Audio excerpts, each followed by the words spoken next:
Yeah, unfinished business and a lineup that's pretty similar to last season. So I think they're going to be great, the Mystics. Edakana staying at the Tactics is probably the biggest thing for that team. Stars as well, bottom of the table last year, easily could be in the grand final this year. Stife with her X Factor, I think they've recruited really smartly. I'm definitely expecting to see them sitting around the top of the table. Picking up Amelia Walmsley is phenomenal, as well as Martina Salmon. But I suppose the big question is how those two are going to combine together. You see it in all sports, players, hunting down salaries, and I hope maybe some more money being available to lure those players back home. Nau mai ki te hōtaka o te neti poro Kiwi. Welcome to the Kiwi Netball Show for the first time in 2026. I'm Bridget Tunnicliffe. And the ANZ Premiership is nearly upon us. So to help me preview the season is former New Zealand men's coach Dion Whetu and RNZ all-rounder Penny Miles. Kia ora kōrua, it's been a while.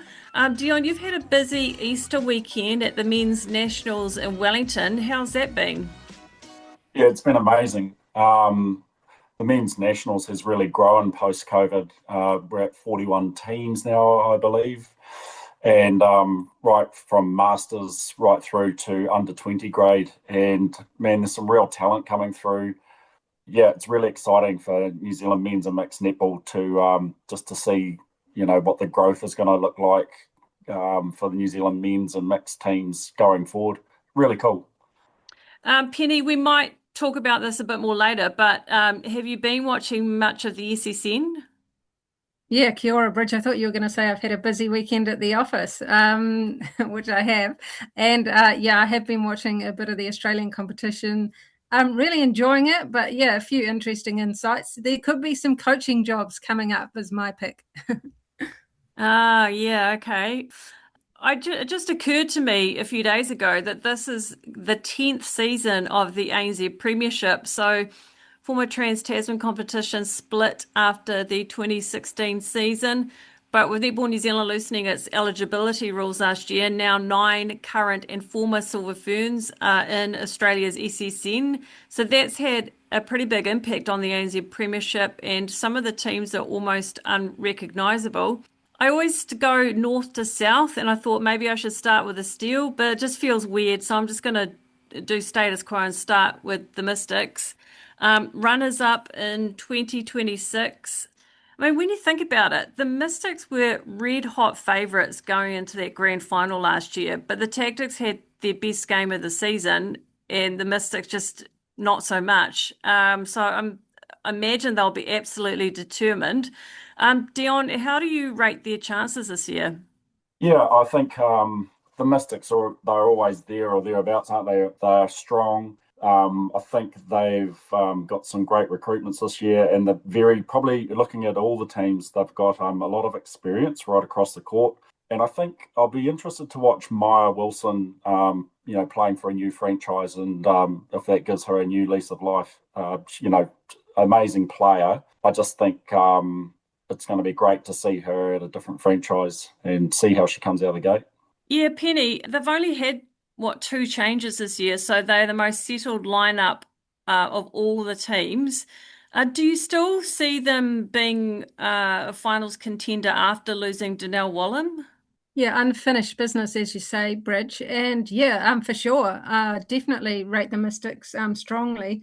They've got Maya Wilson, but they've also got strength in their shooting end. So I think that particularly any team with Catherine Hall and a lineup that's pretty similar to last season, except for Donnell. So I think they're going to be great, the Mystics. Also, the coaches have done well in the past few years, apart from that grand final. So yeah, looking forward to seeing them.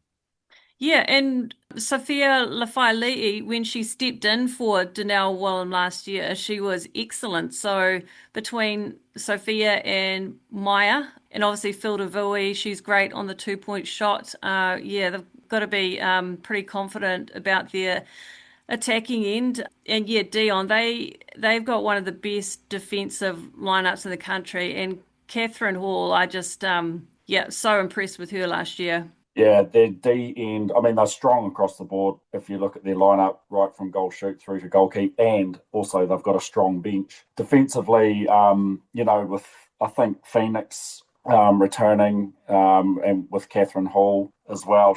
Phoenix is just going to be organising everyone. She'll be showing that leadership quality out on court, and I think that they'll benefit greatly from that.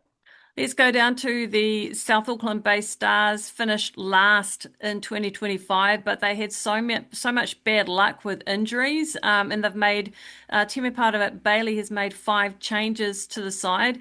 Penny, what do you make of some of those changes? Yeah, well, obviously picking up Amelia Walmsley is phenomenal, as well as Martina Salmon. But I suppose the big question is how those two are going to combine together. Is really maybe will show how their season goes. But Claire O'Brien, she's an excellent feeder, isn't she? So I think that they will be strong, but it's a team that hasn't really lived up to expectations over many seasons, and that's something that will they be able to do it this year? Yeah, Claire O'Brien at the pre-season tournament in Otaki last month, she was on fire. And last year, I guess for her standards, she seemed a bit quieter in in her second season with the Magic. The year before, she was brilliant, and that sort of launched her into the Silver Ferns. So, yeah, I'm intrigued to see how Claire O'Brien goes this year. Dion, last year, I think the Stars leaked the most goals of any team, but they had that terrible luck of losing Greer Sinclair in their first game, and then Kate Burley hardly played any games because she had the foot injury. So having those two players back, how much does that improve their defensive end? Yeah, I've always been a big fan of both those women. And I think that if they stay fit throughout the whole season, they're going to be, they're going to grow each game. And just looking at their team on paper, and in particular, picking up Amelia, really, if you look at the Silver Fern, she's sits second, behind Grace, but Amelia right through to that defensive end. If they can stay on court and stay fit, they're going to be great. Greer and Kate, quite similar players, really big engines on them, go all day, and good hunters. So it'll just depend how Temapara sets up that defensive end for them. Down to the Waikato Bay of Plenty Magic, they lost 4 players in the off-season, including Meliorine Canasio, Claire O'Brien and Georgia Tong. I'm feeling a bit nervous for the Magic. Penny, do you think they could struggle this year? Yeah, I do. A lot of changes again, and the shooting end hasn't quite held up in the past. They had that great preseason last year, and then it went flat. So, yeah, I mean they've got everything to play for, and some strong players in there. I do like, I do like some of their lineup, but yeah, I'm not convinced about how they're going to go. Mary Jane Araroa, she hasn't gone for any import players this year, despite some inexperience. She has given rookies Sarah Guinea, Losa Fafita, and Brooklyn Murray that come through the N and L. They're getting their first contracts. Dion, do you like that? The fact that the 3 players are getting contracts for the first time? Yeah, I do. I love it. I think it's great. Sarah Guinea, I've had the opportunity to watch her here in Wellington play a lot of netball, and I think it's really good that, and for Fafita as well, getting those opportunities. And I applaud Mary Jane for being brave and giving New Zealand youngsters those opportunities to gain contracts. Yeah, I just think they it seems to be a bit of a revolving circle for them, just rebuilding year after year, and hopefully she can sort of hold a team together and maybe add a few bits and pieces next year, depending on what happens next year, and go from there. But good on her. I think it's really brave what she's doing. Yeah, and actually the Magic midcourt, looking at their midcourt, could be their biggest strength. Georgie Edgecombe's amazing. She'll win a lot of ball for them. I think Ali Wilshire is really nuggety wing attack, and I was impressed with Brooklyn Murray at wing defense at the pre-season tournament. Penny, could the midcourt be their biggest strength? Yeah, and I've always liked Ariana Cable-Dixon as well. Obviously very experienced. So, yeah, I agree with Dion. Actually, it's fantastic to give these Kiwi players a go, and we just don't know, how far it's going to go. So, yeah, good luck to them, I say. Right, down to the polls. Oh my gosh. When you go through the list, I've lost Kelly Jackson, Maddie Gordon, Whitney Souness to the Australian League, Tiana Maturo to the UK League, Amelia Walmsley, Fa'u Mulianga, formerly Fa'amu Ioane, and Laura Barmer, 7 players. Yeah, I mean, they've been decimated. But Dion, I guess the huge signing for them was getting Meliorann back. And between Meliorann and South African import Ina Marie Venter and Kiana Williams, fingers crossed she's not injured, the pole shooting end could actually be really competitive. Yeah, any ANZ franchise that picks up Amelia Ann is going to be in good stead, just purely with her on-court leadership and her craft on the court as well. I actually saw her today, just down at the courts working out by herself, and quite often see her doing that, just shows the professionalism of her. It's going to be an interesting season for the Pulse, just, I guess, trying to knit everything together. They've got they've got some great players in there. Eden and Narimu will be an interesting addition to the mid-court, and Puliatua as well. Hopefully she'll be on the court quite a bit at winged. I thought she really showed out in that position last year. So it'd just be a matter of knitting everything together. Yeah, Ainsleyana Puliata, she was great at wing defence last year, and she was impressive at pre-season as well. And you've also got Australian import Lily Gorman-Brown in the midcourt and Penny Emma Thompson. I remember her had a season with the Stars, but it was cut short because she got an ACL. But Thompson is one of those really powerful midcourters. She reminds me a bit of a Jamie Lee Price. Yeah, she looked really good at Otaki, didn't she? So, yeah, the Pulse, I mean, they've definitely got the players there, but as Dion says, it's the combinations. And in a way, I think it's closely related to what the Tactics have got too, which is just like a brand new roster, and they're going to have to, see how it gels. And Paris Mason, she's obviously going to be busy in the defensive end. She's going to be the leader down there. She is co-captain this year along with Amelia Rann. Yeah, so it's going to be really interesting. I'm no doubt Waitamona will have some input, and she's very smart with her recruitments for the Pulse. And we go to the Tactics. It's a toss-up between the Tactics and the Pulse, who have been hurt the most by that off-season migration. Tactics have also lost 7 players. The whole shooting end has gone. So Aussie import Charlie Bell, who had a year at the Stars last year. Hannah Glenn's there. She's back after a couple of seasons. Ambarangi Malisala. Dion, I guess Charlie Bell is there as, she's the tall holding shooter. But I do wonder, is she strong enough? She got pushed around a bit last year at the Stars. Yeah, I think, well, great move for Charlie first and foremost to go down. And if you look, if you think about Donna and what she's done with the Tactics in a very short space of time, very shrewd operator, great coach. And yeah, I think she will be, she'll have a spotlight on Charlie, and it'll be interesting to see what her tough, like her toughness, her physicality is like this year coming into the season. I'd say they would have had her in the gym, pushing her pretty hard. Yeah, I think it's great that Hannah Glenn's been able to go back home as well, and Maliasala obviously has a lot of X factor. They're going to have to stand up. If you look at the likes of the Mystics defensive end, you're going to need to stand up, and hopefully she does that and shines. Yeah, Penny, I feel like they're going to rely pretty heavily on Malisala this season at goal attack, especially her ability to shoot from everywhere as well. Oh, yeah, she's fantastic, and with the 2-pointers as well. Yeah, I'm feeling quite optimistic about the Tactics, particularly, as you say, Dion, what Donna can do with a team. And, I mean, their defence is looking strong too, isn't it? I mean, Laura Barmer, she's a great player with a lot to prove.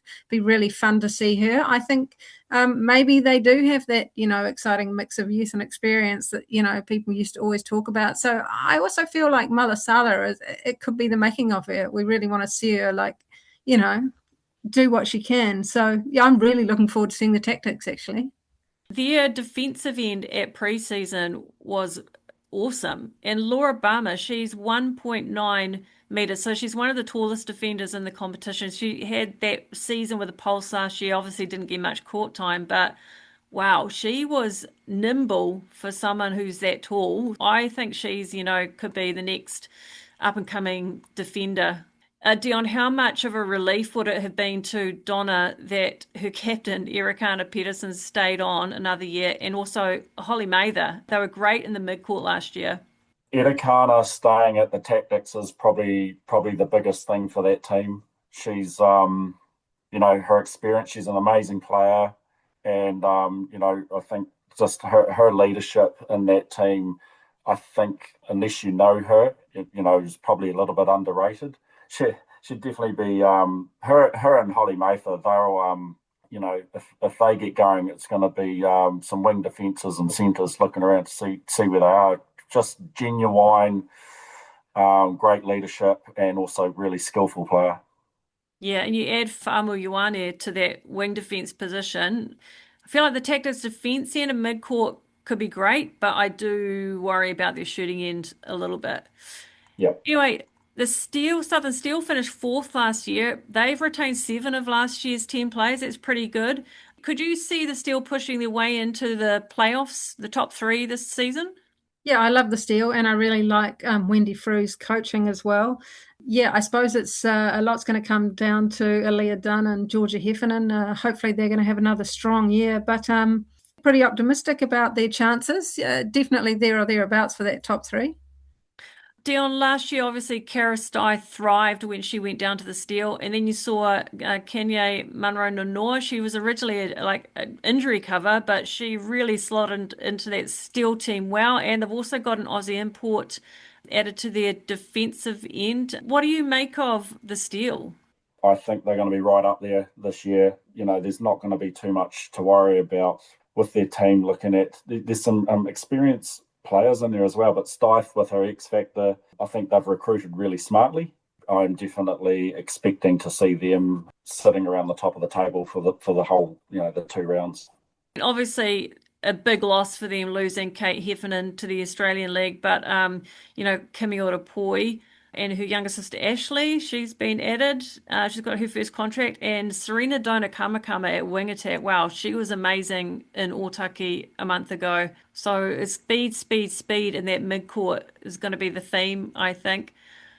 3 questions I posed to you earlier this week. Which team made the best recruitment moves in the off-season? Penny, who do you reckon made the smartest moves? I think it's pretty hard to go past the Stars with Amelia Walmsley, actually. I think that was a very smart move. I reckon the Tactics getting Amarangi Malasala in there is a good one. So those are 2 that stand out for me. Dion, what do you reckon? I think the Stars have done really well and good on them. But I also think, people that didn't need to recruit too much, and I'm looking at the Steel.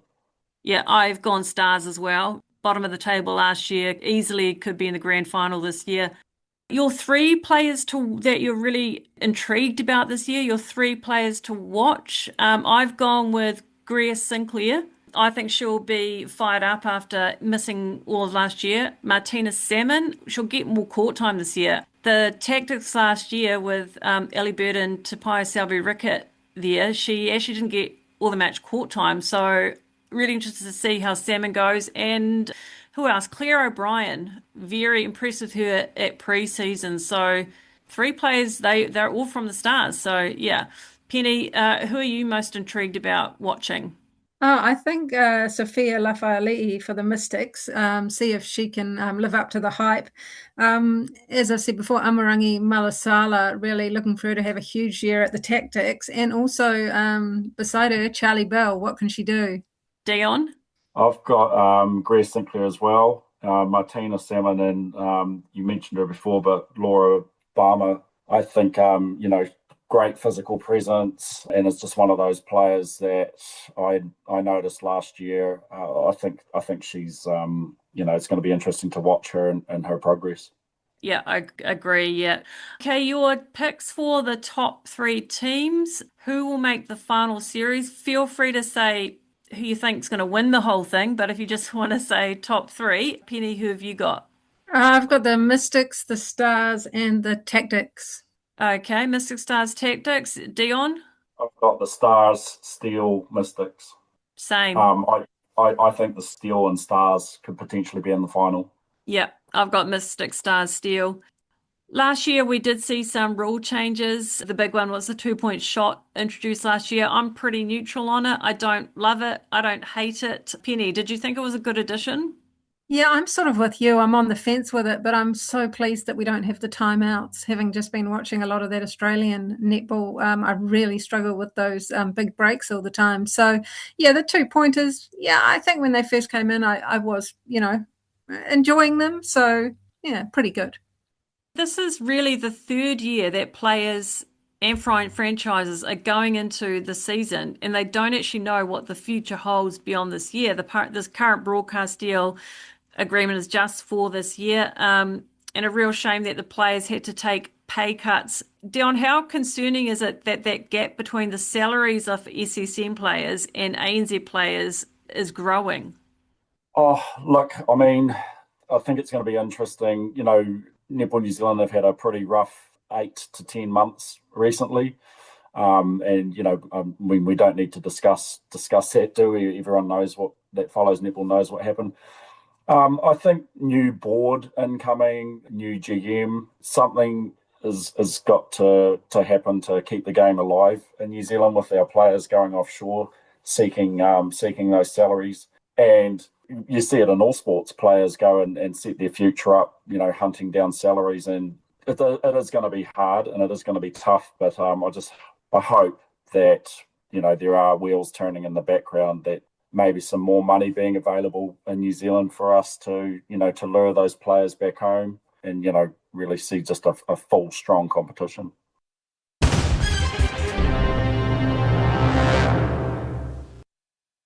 Finishing with a very quick quiz. The 2025 stats.